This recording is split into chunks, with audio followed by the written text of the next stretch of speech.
Tonight, breaking news. Dallas police ambush. 5 killed, 7 injured by sniper fire during a protest over the killings of black men by police. Bystander videos capturing the horror downtown Dallas, a war zone. Shots fired, officer down. A suspect identified, an Army veteran who said he wanted to kill white cops. How he laughed at police and how they killed him using a bomb-carrying robot when negotiations failed. The attack on the heels of 2 African-American men killed by police this week. The president calling the ambush vicious, calculated, and despicable. Police departments nationwide on edge after the deadliest day for American law enforcement since 9/11. We're live from Dallas with all the latest on the investigation. Nightly News begins right now. Tragedy in Dallas. This is NBC Nightly News with Lester Holt, reporting tonight from Dallas. Good evening. Tonight, police say the shots that turned the streets behind me into a killing zone, taking the lives of 5 police officers, wounding 7 others, and 2 civilians, came from one man operating alone with a grudge against police and white people. Tonight, the nation shares Dallas's anxiety and its shock over how a peaceful protest over police shootings of black men in Louisiana and Minnesota turned into an ambush of police officers here in Texas. As marchers ran in fear from the shots, police took cover and desperately tried to neutralize their attacker. Tonight, we've learned the killer is a black Army veteran of the war in Afghanistan. Gabe Gutierrez has late details. The ambush was well planned, well thought out, and evil, police say. Hundreds of protesters caught in the crossfire, while officers were targeted in cold blood. It was every cop. I didn't see anybody else get shot. It was just the cops. Tonight, the gunman is identified as 25-year-old Micah Johnson. Law enforcement sources tell NBC News Johnson was wearing body armor during the shooting. An NBC station KXAS reports he was laughing and singing during his hours-long standoff with police. The suspect said he was upset at white people. The suspect stated he wanted to kill white people, especially white officers. The march began just after 7, following this week's high-profile police shootings in Louisiana and Minnesota. Starting in Belo Garden Park near Main Street, the first hour largely peaceful. Officers along the route not wearing riot gear, even posing for pictures with participants. But just before 9, chaos, cops ducking for cover, a barrage of gunfire. Shots fired, officer down. It's an assist officer. Panic in downtown Dallas. We just started to run and grab kids and help their mothers get to somewhere safe because we didn't want anyone else to get hurt. Community activist Jeff Hood had organized the protest. We walked out of maybe 25 feet, and that's when I heard it. Pa, pa, pa, pa, pa, pa, pa. And that's when I looked up. I saw what I believe were 2 police officers drop. At 9:41, police clear out the Bank of America building, the city's tallest skyscraper. One by one, the horrifying death toll rises as Dallas police report on social media that it appears 2 snipers shot officers from elevated positions during the rally. I heard the first shot, but like him, I didn't realize it was a shot. And the crowd, there was screaming and pandemonium. According to a law enforcement source, at some point, the shooter is hit by gunfire. Officers follow his blood trail. After 11, SWAT teams cornering Johnson in the parking garage, the negotiations stretching well past midnight, until officers have no other option but to send in an explosive device attached to a robot and to detonate it near the suspect. About 8 hours after the rally started, the standoff is over. The gunman dead. Police say at least 3 people were detained and questioned, but late today, Dallas's mayor said he believes Johnson was the lone gunman. I can't believe what's going on. Tonight, Lynn Mays is grateful he survived, and he credits a police officer with saving his life. I just wanted to get out of there. And for a split second, it seemed like I wasn't going to be able to get out of there. That's how bad he was shooting. Authorities say Johnson used a handgun and a rifle during the shooting. Now, late today, authorities said that there is no longer any suspects or persons of interest in custody. But, Lester, this investigation is still ongoing. Many streets here in Dallas remain shut down, and they will remain that way until next Wednesday. And we saw marchers here even just a little while ago still looking to get in and get their belongings in their cars. But again, all this shut down. Exactly. Gabe Gutierrez, thank you. We're learning a lot more tonight about the police officers killed in the horrific ambush here. NBC's Joe Fryer has more on the 5 fallen officers and the 9 others injured in the attack, including 2 bystanders, like a mother who reportedly shielded her sons from the gunfire. A poignant memorial outside the Dallas Police Department is just starting to take shape as stories of the 5 fallen officers begin to emerge. Brent Thompson was a 7-year veteran of the Dart Police Force who got married to a fellow officer just 2 weeks ago. That's one of the tough things. I mean, the loss of a great officer, the loss of a husband after being married for only 2 weeks. The 4 other victims all served the Dallas Police Department, including Officer Patrick Zamarripa, a Navy veteran who survived 3 tours in Iraq. He too was married and leaves behind a 2-year-old girl, Lincoln. Ben Rogers was his friend.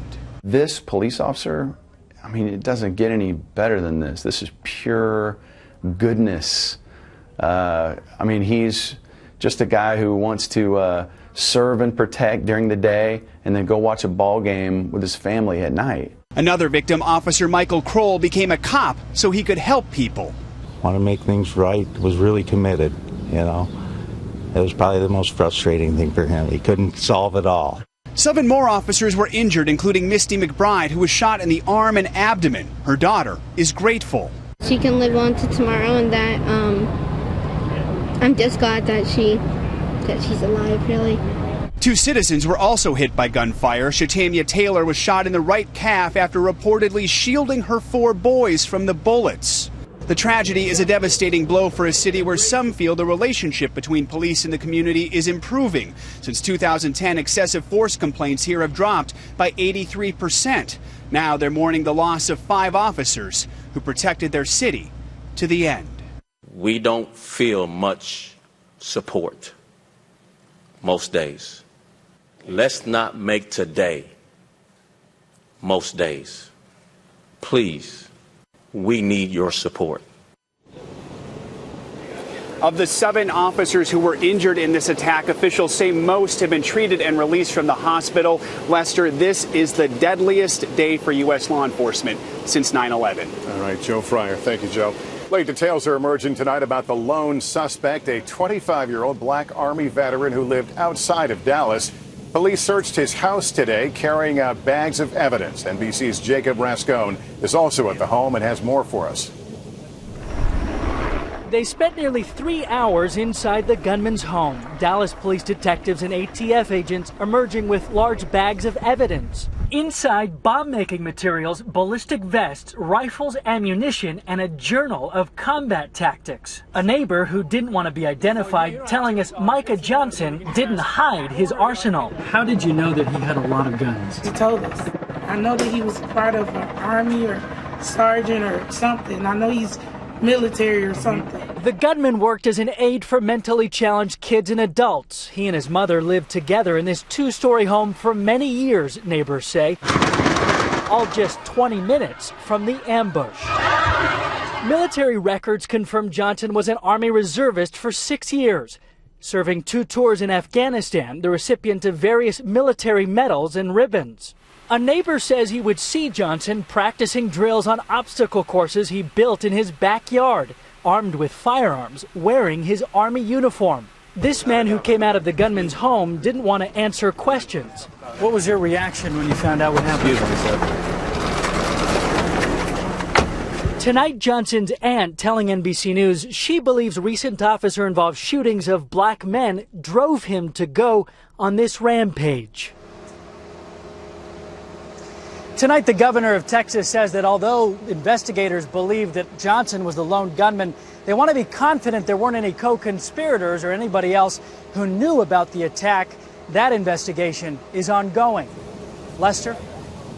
All right, Jacob Rascone. Thank you, Jacob. And with the country on edge over the Dallas killings, police departments in several cities are taking extra precautions for the safety of their officers tonight. There have been at least 3 other incidents in which police officers were shot. We get more tonight from Cynthia McFadden. Tonight, a nation united in pain, but divided too, as people gather around the country rallying against violence. while the violence continues. This morning in Georgia, a police officer ambushed and shot responding to a 911 call. And in Baldwin, Missouri, an officer shot during a traffic stop. Yesterday afternoon in Tennessee, authorities say a gunman, upset about police violence against African Americans, killed one woman and shot 3 others, including a police officer. The New York tabloids highlighting the country's division, madness, civil war. In Washington, Congressman John Lewis pleaded for unity. We must learn to live together as brothers and sisters. If not, we will perish as fools. And then, what words could not accomplish, a moment of silence in Congress. Tonight, police departments around the country on heightened alert. Officers ordered to double up before going out in many cities, including Philadelphia, Boston, Seattle, and Chicago. The always delicate balance between protecting the community and protecting themselves, highlighted by last night's shootings. Even as bullets were hailing down, the officers in Dallas went to the defense and the protection of the protesters. In New York, a somber Mayor Bill de Blasio tried to quiet the jangled nerves of usually stoic New Yorkers. In Los Angeles, rapper Snoop Dogg at a peaceful march outside the graduation for the latest class of LA police recruits, seeking, he says, to encourage dialogue between the black community and police. John Legend weighing in on social media. Being against cops killing is not equal to being for killing cops. Unity, yes, but division too. Instagram is packed with images. Is his life worth more than mine? His life matters. His life matters.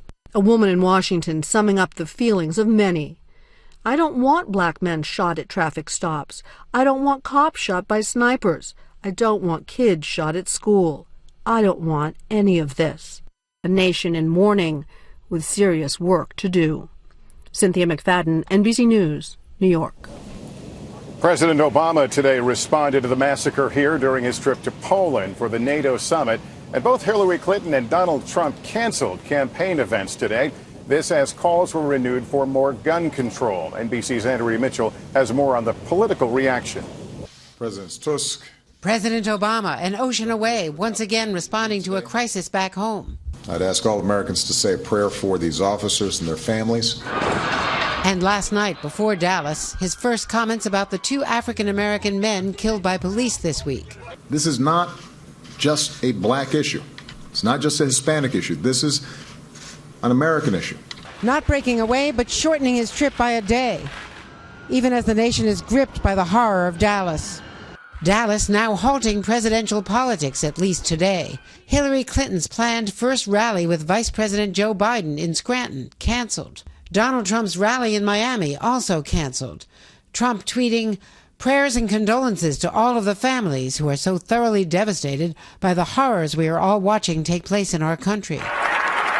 Clinton did keep a commitment tonight to an African Methodist Episcopal Church conference in Philadelphia. And she told Lester, I want white people to understand how African Americans feel every day. I want people to put themselves in the shoes of police officers and their families. At the Capitol, an emotional Speaker Ryan. I know that to be a cop's wife or a cop's husband is to prepare for the worst. But who could have fathomed such horror as this? But Republican leaders still blocking action on guns. We have too many guns. There's been too much violence. While in Cleveland, tighter security for the Republican National Convention in a city already preparing for the worst. Police, politicians, and pastors all reflecting on how to respond to a heartsick nation. Andrea Mitchell, NBC News, Philadelphia. Still ahead tonight, how police used a robot to take out the suspect, a method apparently never before used on U.S. soil to deliver deadly force.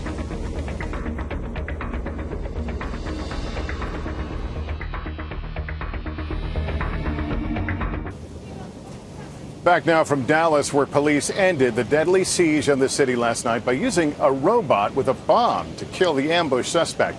It's a tactic straight from America's wars in Iraq and Afghanistan. As NBC's Tom Costello reports, it appears to be the first time police have ever used a robot bomb on U.S. soil.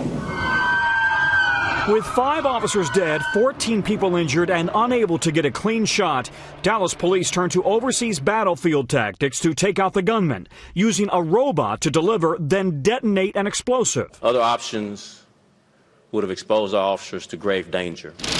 In recent years, SWAT teams have come to rely on robots, sent in with cameras to locate a gunman, to inspect suspicious bags, even detonate explosives. Now, for the first time, delivering and detonating a bomb. Scott Reitz spent 30 years with the LAPD, 10 years on SWAT. I think it was very unusual. I think it was very innovative, and I think they made the correct decision. You have to contain the individual, you have to neutralize them. But delivering a bomb was not in the original intent. Robots have been around for decades, but the battles in Iraq and Afghanistan necessitated a far more robust and capable product. Now bomb squads and police departments around the country are using this technology every day.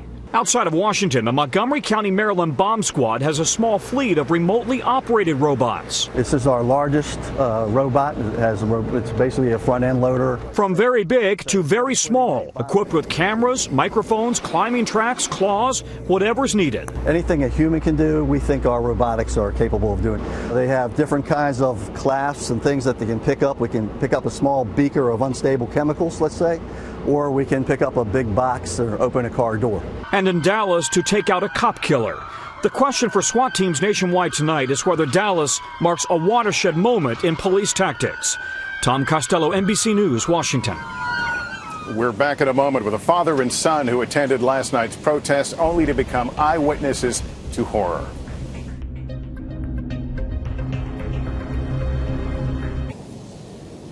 As we've been reporting, the ambush here last night took place during a peaceful protest over this week's police shootings of black men in Minnesota and Louisiana. One of those attending last night's march here was Kellon Nixon, who brought along his 5-year-old son. We had a good chat and spoke about the meaning of what unfolded around them last night.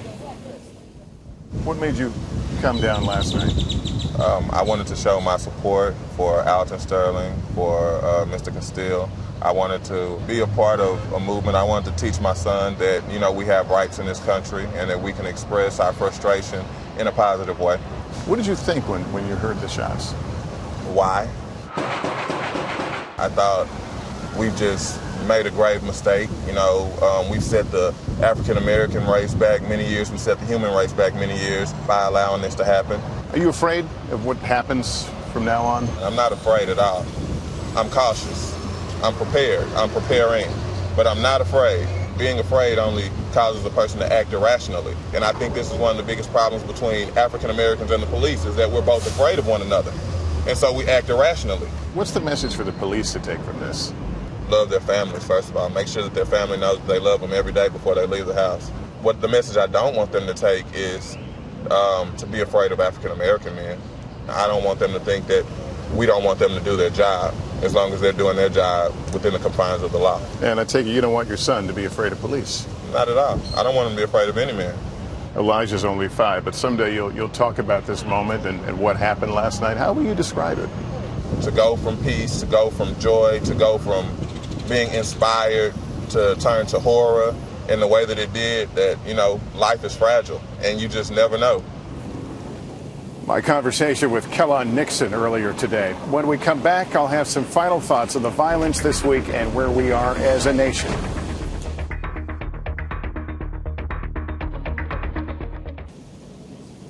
Finally tonight, we have just witnessed 2 awful days that have sickened us, bewildered us, and even scared us. Back-to-back graphic cell phone videos Wednesday and then Thursday of controversial shootings of black men by police that have left a segment of this country openly questioning the values of their very lives. And then late yesterday, the horror here in Dallas, the hateful attack by a young black man against police officers, ironically, as they enforced one of our basic rights, the right to have a peaceful protest. Today, the nation takes a step back to find meaning in all this. What we know for sure is that everyone who stepped on these streets last night, whether they carried a sign or carried a badge, had the expectation and certainly the right to safely return home to their families when the march was over. Those whose lives have been suddenly and violently taken on these 2 awful days have left more indelible marks on our long journey to reconcile our differences, to reconcile race. We're not there yet, But maybe we can agree that too many tears have fallen for us to stop trying. Some of you will be leaving us now. For others, another half hour of nightly news is just ahead. I'm Lester Holt. For all of us at NBC News, thank you for watching and good night. And good evening. We're back with more of our continuing coverage of the deadly ambush on police officers here in Dallas. 5 officers were killed, 9 others injured by sniper fire during a protest over the killings of black men by police. Late today, authorities said they believe this was the act of a lone gunman. 25-year-old Micah Xavier Johnson, a black Army veteran who lived just outside Dallas. Police say he told them he was out to kill white officers. They cornered him at a parking garage, negotiating for hours. When those negotiations failed, police sent in a robot carrying an explosive, and they detonated it, ending his life. A look now at how this night of terror unfolded. The time was 7 p.m. The place, Belo Garden Park in downtown Dallas. Hundreds of protesters gathering with a common cause, demanding change after a terrible week when 2 more African-American men were killed by police. About 800 people marched through the streets. There was passion, but there was peace, too. In a week of us against them, black versus white, the police and the protesters in Dallas seemed determined to get along. Just before 9 p.m., the crack of semi-automatic weapons fire. All of a sudden, we just heard gunfire, and there was shots just ringing out from, it felt like from every direction. Peace ambushed by terror. Somebody's really armed to the teeth. People scattered, gripped by panic. At 9:35 p.m., police warned people to stay away from downtown as they searched for the shooters. 10:29 p.m., Dallas Police Chief David Brown gives the nation a first report on victims. 11 officers were shot, and 3 are deceased. 11:27 p.m., police announced they have a female suspect in custody. They also are negotiating with another suspect in a parking garage. The male suspect tells them he's angered over the deaths of black men at the hands of police and wants revenge. Eventually, officers have no other option but to send in an explosive device attached to a robot. They detonate the bomb, killing the man, later identified as 25-year-old Army vet Micah Xavier Johnson. 3:05 a.m. In a powerful and poignant moment, Dallas police officers saluted their fallen comrades outside Parkland Memorial Hospital. This morning, in the light of day, the totality of what happened the night before becomes a grim reality. 12 officers and 2 civilians had been shot, with a total of 5 officers killed, and a city struggling to recover. The shock of last night's events still in the air here in Dallas. We want to turn now to someone who was in the thick of it all in the moments after the shooting began.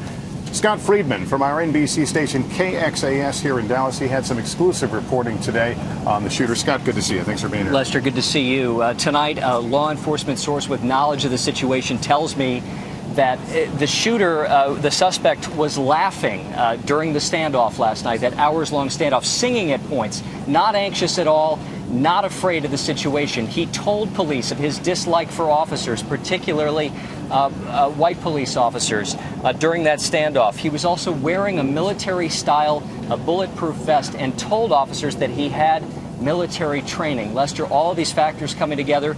The source told me today that the situation inside that building, the intensity there on a scale of 1 to 10 was a 30. Of course, I was back in New York watching the streaming coverage you guys had. It was incredible. I know, Scott, your KXAS colleague, Corey Smith, was here last night in the thick of it. He got some incredible video. They were right in the middle of it as it all started, and at first didn't even believe what they were hearing, thought it was firecrackers, and then realized as police were running for cover what was unfolding. I was there shortly after that, and the situation was still incredibly intense. Officers with guns drawn telling us to get alongside buildings or below walls. And at that point, did they know where he was? They didn't. And the most frustrating thing from officers I talked to is that they just didn't have a sense of where the shots were coming from. And with the noise echoing off of buildings in the downtown area, it was very hard for them to detect the direction of the fire. Yeah, as I was watching on my laptop, that was the first thing that struck me. How do you know where it's coming from? Because it all echoed like It was coming from every direction. Absolutely. And then, of course, later in the evening, we had that dramatic blast that we could hear from the building, which we now know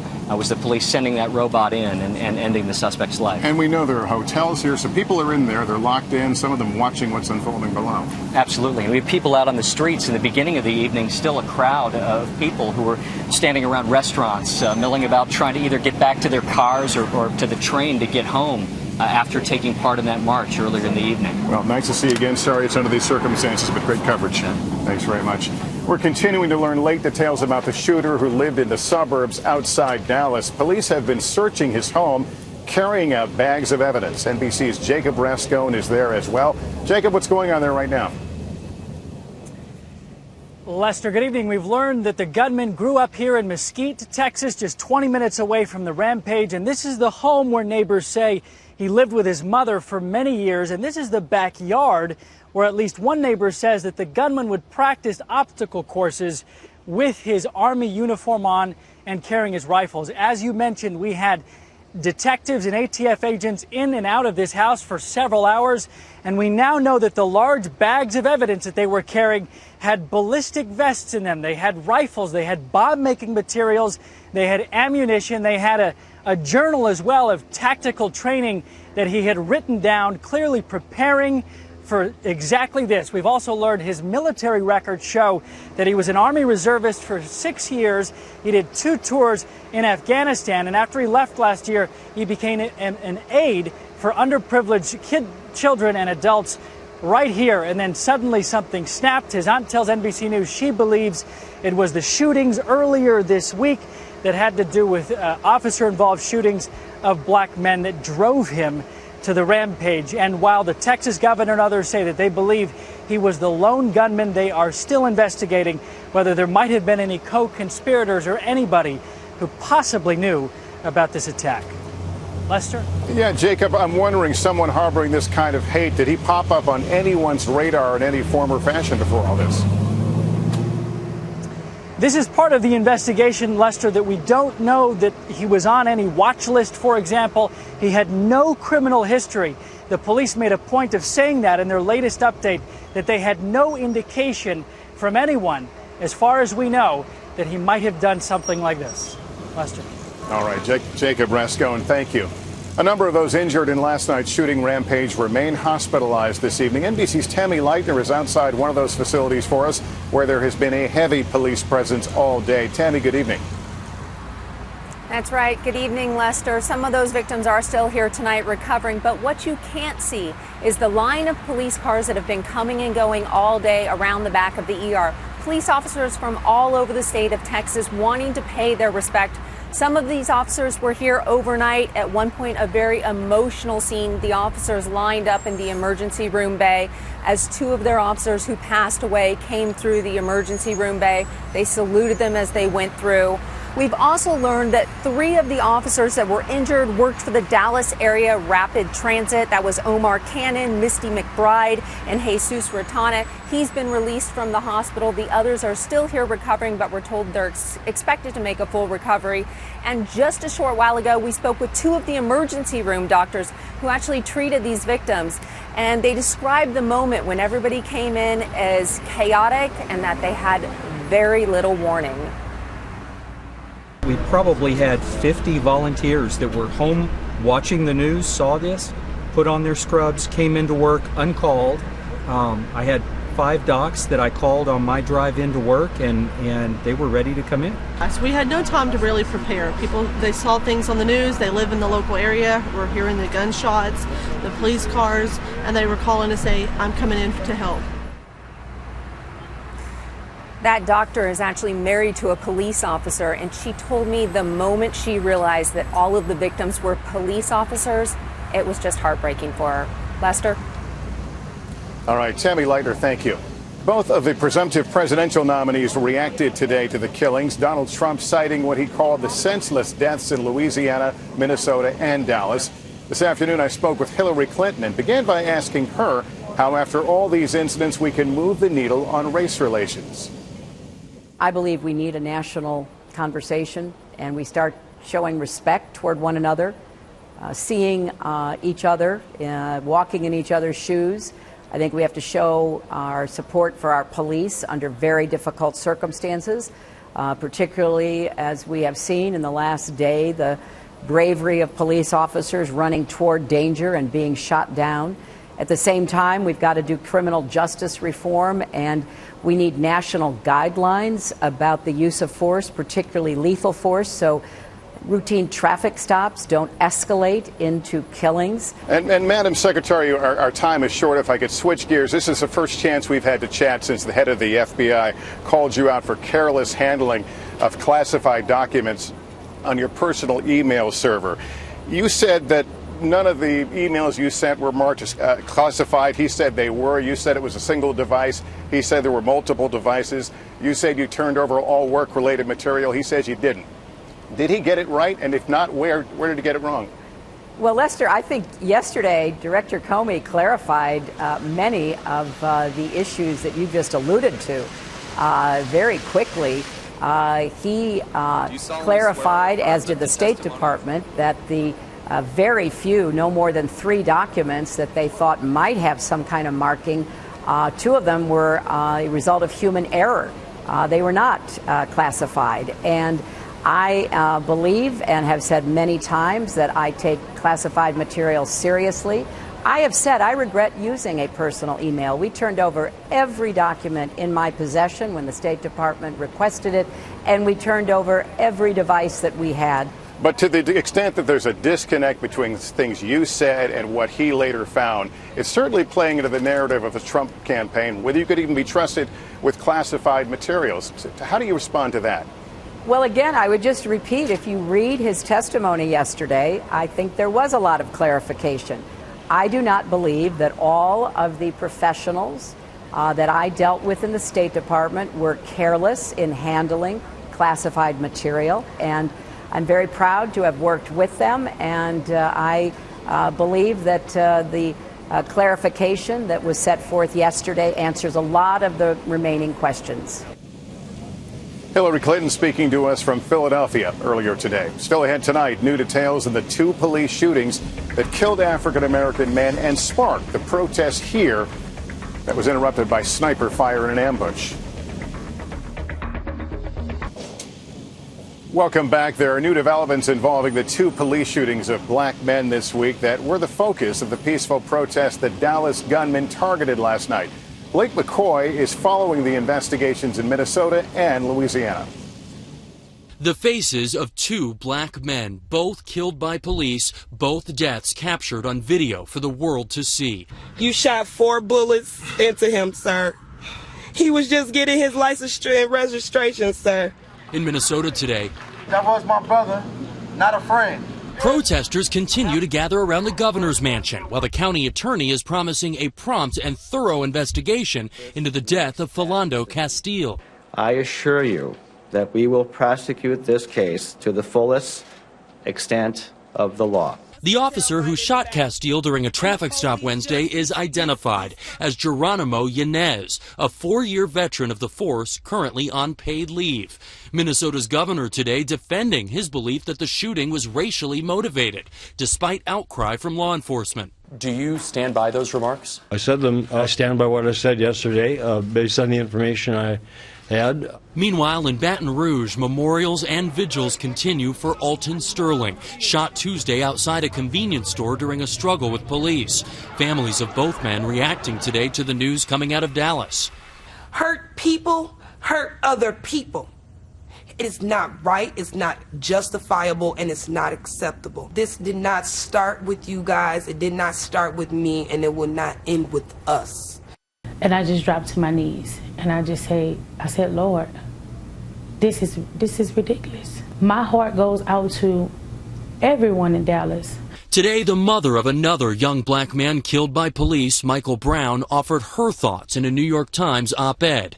Death isn't pretty for anyone, but what these families now face is the horror of seeing their loved one die over and over in public in such a violent way. She goes on to say, "So many told me I'm so sorry for your loss. After a while, all the sorries bled together, and at the end of it, nothing changed."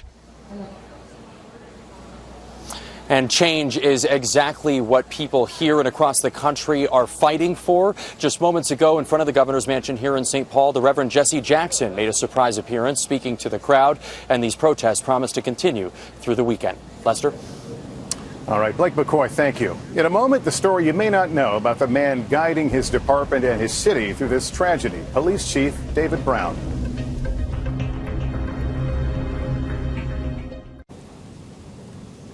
In this city of sorrow, one of the more poignant moments came this morning when Police Chief David Brown appeared at a briefing. His words were simple, direct, and powerful.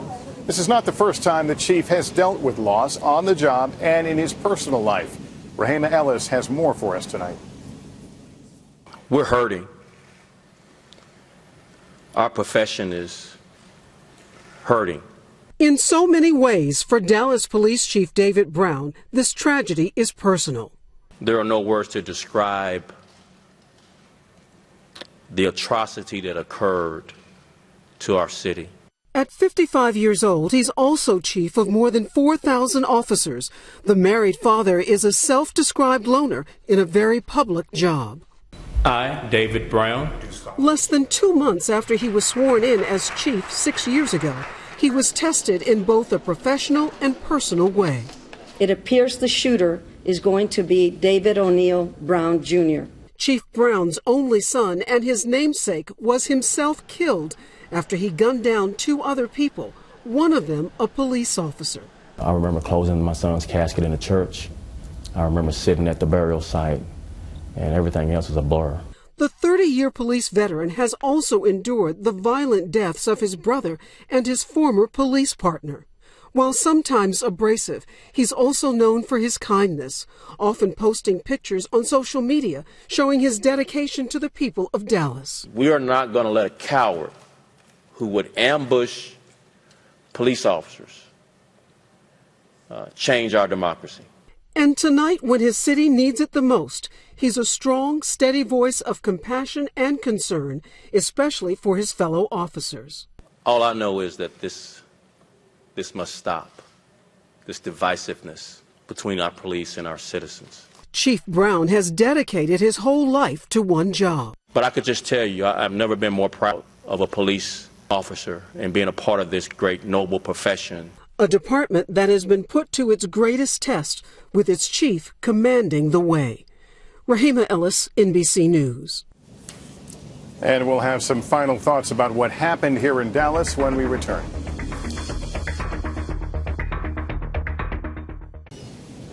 Finally, tonight, we have been here before. That has become a cruel cliche, a seemingly inescapable sign of our times. But how and when will it end? Here's Harry Smith. It was like a gut punch. The images from Dallas last night. Police being picked off like target practice. We feel like we are living in a time and a place we don't recognize, a place that frightens us. People say Black Lives Matter. That doesn't mean blue lives don't matter. It just means all lives matter. I told him not to reach for it. I told him to get his hand out. Just 2 days ago, a routine traffic stop in Minnesota turned into something it should not have. Please don't tell me my boyfriend just went like that. Keep your hands where they are, please. Yes, I will, sir. I'll keep my hands where they are. How is it that events like this keep happening? Would this have happened if those passengers, the driver and the passenger, were white? I don't think it would have. And earlier in the week, this video from Baton Rouge. Investigations and explanations will follow, but surely by now, don't we know a better way? We yearn for a rational explanation for this chaos, this violence, but there is no justification for any of it. So we mourn again and wonder what the answer is. Weeping may endure for a night, yes, sir, but joy cometh in the morning. America is mourning, and it's time to wake up out of our sleep.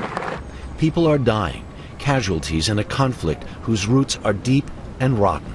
We must love one another, because if we don't, this cancer of separatism will kill this body. all this death is just so senseless. The time for an armistice is at hand, for only together can we ever find peace.